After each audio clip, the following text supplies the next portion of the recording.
Tapi bagi kebanyakan publik kita, masyarakat kita, yang masih senang dengan hal-hal seperti itu, bagi politikus ini adalah sebuah drama yang efektif.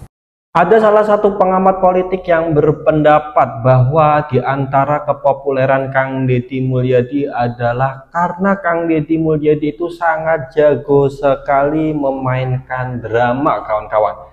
Apakah drama itu bertujuan untuk pencitraan atau tidak? Nanti kita saksikan bersama-sama bagaimana videonya ini ya kawan-kawan. Dan apa permasalahan-permasalahan yang dibahas oleh para pengamat ini. Coba kita saksikan bersama-sama videonya. Tapi bagi kebanyakan publik kita, masyarakat kita, yang masih senang dengan hal-hal seperti itu, bagi politikus ini adalah sebuah drama yang efektif. Drama yang kemudian diambil, disedot oleh publik, lalu ini menjadi semacam makanan untuk medsos gitu. Nah, itulah yang tadi saya katakan bahwa harus jujur kita akui, sampai saat ini ya pesonanya yang muncul duluan. Nah, apakah program-program yang lain itu tidak jalan sehingga dia dijuluki sebagai gubernur konten dan seterusnya? Ya, kita lihat nanti ketika 1 tahun pemerintahan apa yang sudah dijalankan. Karena memang sekarang menjadi kepala daerah di era sekarang itu tidak mudah. Tidak mudah, kenapa? Mereka hidup di era ketika dana transfer daerah dari pusat itu dikurangi. Lumayan sangat besar. Dana transfer, padahal kan dana dari pusat ke daerah ini kan oleh daerah kebanyakan dijadikan sebagai ya ujung tombak lah, untuk membiayai PNS, untuk merekrut tenaga honorer, pegawai P3K gitu kan.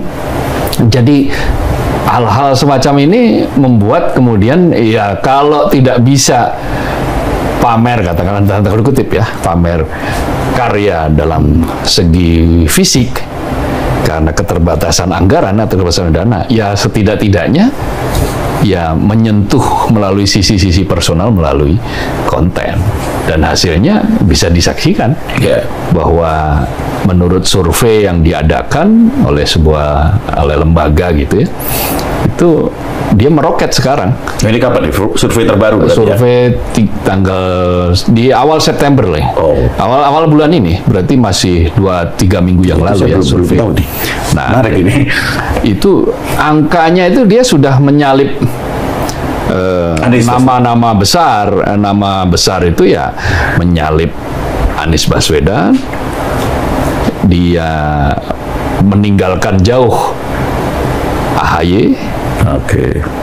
Meninggalkan juga Gibran Rakabuming Raka, menyalip Anies Baswedan, dan mendekati Prabowo. Nah, itu jadi bahasanya kira-kira begitu. Kalau Prabowo itu kira-kira misalnya di angka 30-an, 35%, ya KDM ini sudah 29,5%, sudah 30%. Lalu Anies Baswedan 14-an%. Lalu di bawahnya itu Gibran 10%. Ini untuk pilpres ya? Kalau pilpres pilpres digelar hari ini, saat ini. Dari simulasi sekian lama. Belum dirilis. Saya kok tidak membaca nih, nggak ada referensi. Karena memang tidak mau dipublish, si penyelenggara surveinya memang tidak mempublish ini. Dan tapi kita bisa membaca, beberapa teman itu membaca ada survei ini. Survei ini, tetapi mungkin untuk kalangan internal sehingga tidak dipublish. Tetapi yang paling membuat kaget ya itu tadi, ternyata efektif. Pergulatan dia, mainnya dia di media sosial itu ternyata efektif mengerek elektabilitas dan popularitas. Bagaimana nih dengan kawan-kawan? Apakah setuju bahwa di antara penyebab Kang Deddy Mulyadi populer adalah pintar memainkan drama, kawan-kawan? Di antara drama yang disebutkan oleh pengamat politik ini adalah kisah Kang Deddy Mulyadi dengan Cekokom, kawan-kawan. Apakah pernyataan Kang Deddy Mulyadi sangat jago memainkan drama itu adalah pernyataan yang baik atau bagus, kawan-kawan? Kalau kita ditinjau dari segi definisi drama, kawan-kawan, saya lihat dari KBBI, yang namanya drama itu cerita atau kisah, terutama yang melibatkan konflik atau emosi yang khusus disusun untuk pertunjukan teater. Itu yang namanya drama, kawan-kawannya, menurut KBBI. Jika kita melihat channel-channel Kang Deddy Mulyadi, banyak sekali drama-drama yang dimainkan oleh Kang Deddy Mulyadi dalam channelnya, kawan-kawan. Hampir setiap channelnya itu berbentuk drama. Tetapi apakah kata drama tersebut kata yang buruk bagi Kang Deddy Mulyadi atau tidak, kawan-kawan? Apakah kata drama itu adalah bentuk dari pencitraan atau tidak, kawan-kawannya? Karena kalau kita lihat dari kata drama itu bisa pencitraan dan bisa tidak pencitraan ya, kawan-kawan. Penceritaan atau tidaknya kita lihat bagaimana kinerja Kang Deddy Mulyadi sebagai Gubernur Jawa Barat. Apakah sesuai atau tidak? Kalau misalkan tidak sesuai berarti pencitraan. Kalau sesuai berarti bukan pencitraan. Oleh karena itu ketika kawan-kawan mendengarkan bahwa Kang Deddy Mulyadi itu adalah jago memainkan drama, jangan sampai kawan-kawan itu berasumsi drama-drama yang seperti di film yang tidak sesuai dengan kenyataan. Jangan seperti itu, kawan-kawan. Jangan sampai kawan-kawan beranggapan bahwa orang yang mengatakan Kang Deddy Mulyadi itu jago main drama, pernyataan itu adalah pernyataan yang buruk bagi Kang Deddy Mulyadi. Jangan sampai mengatakan seperti itu ya. Karena ditinjau dari kata drama itu sendiri, sebagaimana dalam KBBI adalah cerita atau kisah, terutama yang melibatkan konflik atau emosi. Kang Deddy Mulyadi dengan Cekoko, Kang Deddy Mulyadi dengan Egy, Kang Deddy Mulyadi dengan Nihiang, Kang Deddy Mulyadi dengan warganya, Kang Deddy Mulyadi dengan timnya. Pasti ada yang namanya drama-drama, cerita atau kisah yang bisa melibatkan emosi itu menggejolak atau konflik menggejolak, kawan-kawannya. Ketika kita melihat Kang Deddy Mulyadi dengan Egy, maka emosional kita itu adalah bahagia, ketawa, dan lain sebagainya ya, kawan-kawan. Oleh karena itu jangan sampai berpendapat bahwa wah, kalau Kang Deddy Mulyadi drama itu berarti pencitraan. Jangan sampai seperti itu ya, kawan-kawan. Selanjutnya adalah ini pandangan saya ya, kawan-kawan. Kalau misalkan pandangan saya kurang atau salah, silakan kawan-kawan kritiki pandangan saya melalui kolom komentar ya, kawan-kawan. Selanjutnya adalah drama Kang Deddy Mulyadi bersama ibu-ibu dan Nihiang, kawan-kawan. Coba kita saksikan bersama-sama bagaimana dramanya ini, kawan-kawan. Ya, drama itu kisah, kawan-kawannya, yang bisa melibatkan emosional kita. Kita saksikan bersama-sama. Nih, pagi hari ini saya di perjalanan bertemu dengan emak. Emak teh jalan kaki itu kurang lebih ada 5 km memberen namanya. Ya mungkin jauh. Jauh. Emak teh setiap hari teh ngored. Di mana ngored nate?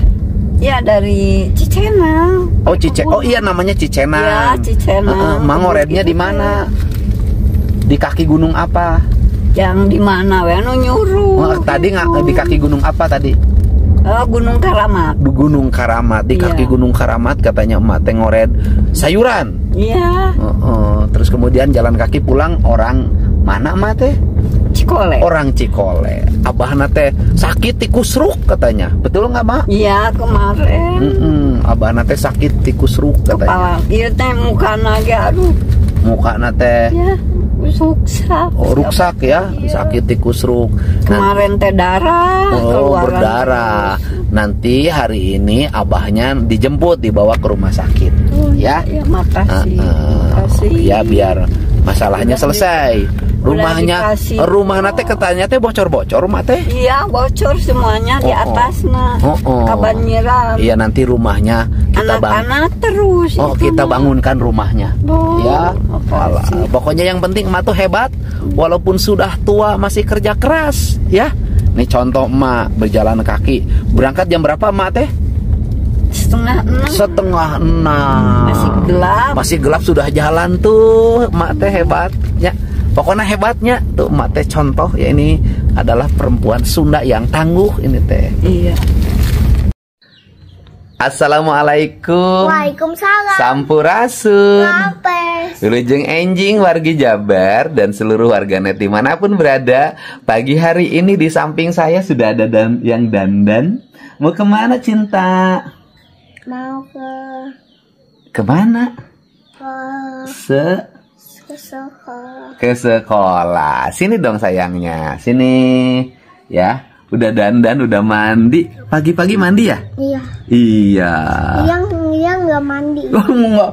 Harum begini masa nggak mandi. Ke sekolahnya sama siapa? Teman-teman. Saya mendapat keluhan ya tentang masih adanya problem-problem dalam melakukan pembayaran pajak kendaraan bermotor, terutama bagi mereka yang lama nunggak. Hari ini saya sudah meminta Kepala Bapenda untuk membuat tim khusus untuk segera menangani berbagai kesulitan itu. Saya tidak mau ada warga Jabar yang ingin membayar pajak kendaraan bermotor tapi masih menghadapi banyak kesulitan. Dan tim ini mulai hari ini akan segera mengidentifikasi berbagai kesulitan itu. Dan kemudian semuanya silahkan yang merasa kesulitan komen saja di kolom komentar saya ini. Dan kemudian sampaikan namanya, nomor kendaraannya, dan alamatnya di mana. Ya, nanti seluruh komen ini akan kita baca satu-satu. Dan kemudian kami akan segera menghubungi dan membantunya. Dan kemudian kolom komentar selalu saya baca ya. Dan kemudian banyak orang yang bisa tertolong dari kolom komentar itu yang tidak mesti saya publikasi. Karena banyak hal yang ada di publikasi, ada banyak hal yang tidak saya publikasikan. Untuk itu saya ucapkan terima kasih bagi semuanya. Semoga pagi hari ini membawa harapan menuju kebahagiaan. Mari bersama saling melayani. Itulah drama Kang Deddy Mulyadi bersama Nihyang dan ibu-ibu, kawan-kawan. Itu yang namanya drama. Tetapi drama itu pencitraan atau tidak, tinggal kita lihat bagaimana sikap Kang Deddy Mulyadi. Apakah sesuai dengan dramanya atau tidak, kawan-kawan. Karena drama itu adalah kisah yang bisa melibatkan emosional atau konflik, kawan-kawan. Selanjutnya adalah perkembangan jalan-jalan yang ada di Jawa Barat, kawan-kawan. Kita saksikan bersama-sama videonya menuju Jabar Istimewa. Karena Kang Deddy Mulyadi ini untuk saat ini fokus dalam 3 aspek. Pertama infrastruktur, kedua pendidikan, yang ketiga adalah kesehatan, kawan-kawan. Dan sekarang kita akan menyaksikan bagaimana infrastruktur atau pembangunan jalan yang ada di Jabar ini.